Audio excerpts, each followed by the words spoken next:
অক্ষয় কুমারের স্পেশাল 26 মুভির কথা মনে আছে? কি লেভেলের ক্রাইম থ্রিলার মুভি ছিল। ঠিক তেমনি একটি সাধারণ নিখোঁজ ডায়েরি থেকে খুঁজে পাওয়া যায় 20 জন নারীর মৃত্যু রহস্য। তুমি কি কল্পনা করতে পারো একজন মানুষ শুধুমাত্র ভালোবাসার অভিনয় দেখিয়ে 20 জনেরও বেশি নারীকে অবলীলায় খুন করতে পারে, তাও নির্দ্বিধা এবং নিঃসংকোচে, এমনকি কোনো অস্ত্র ছাড়া, শুধুমাত্র একটি পিল বা ট্যাবলেট দিয়ে। মালয়ালাম সুপারস্টার মাম্মুটি স্যারের নতুন মুভি কালাম কাবাল তোমাকে নিয়ে যাবে এমনই এক অন্ধকার জগতে।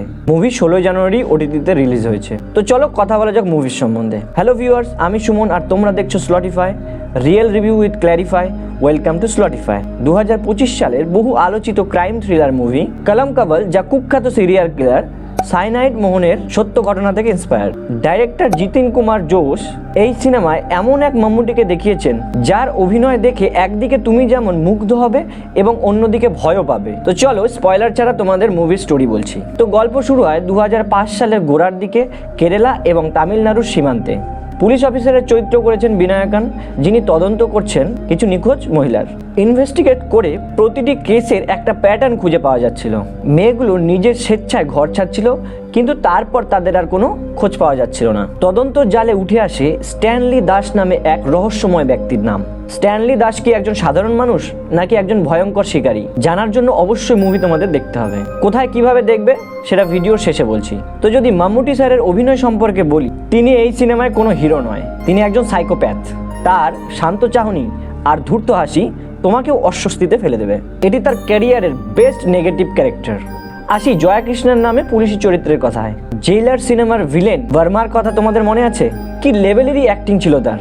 হ্যাঁ, তিনি এই মুভির পুলিশ অফিসার, যাকে সবাই বিনায়কন নামে চেনে। মাম্মুটি আর বিনায়কনের মধ্যে যে ইঁদুর বিড়াল খেলা চলছে, সেটি এই মুভির প্রাণ।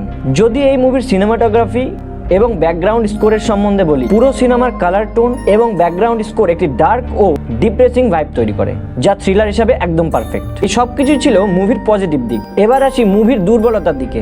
সিনেমার গতি কিছুটা ধীর। যারা অ্যাকশন ও ধুমধারাক্কা পছন্দ করো, তাদের কাছে এই মুভির ফার্স্ট হাফ কিছুটা ধীর মনে হতে পারে। ওভারঅল কামাল কাবাল মুভি কোনো সাধারণ থ্রিলার মুভি নয়, এটি একটি বেস্ট সাইকোলজিক্যাল থ্রিলার মুভি। তোমার যদি অক্ষয় কুমারের রুস্তম, স্পেশাল 26 এইসব সিনেমা পছন্দের হয়, তবে এই মুভি তোমার ডেফিনেটলি মাস্ট ওয়াচ মুভি হওয়া উচিত। তো আসি রেটিংয়ের কথায়। আমি এই মুভিকে 4 আউট অফ 5 স্টার দেবো। একটা স্টার কাটা যাবে ফার্স্ট হাফের ধীর গতির জন্য। মুভি তুমি ওটিটিতে দেখতে পারবে সোনি লিভে।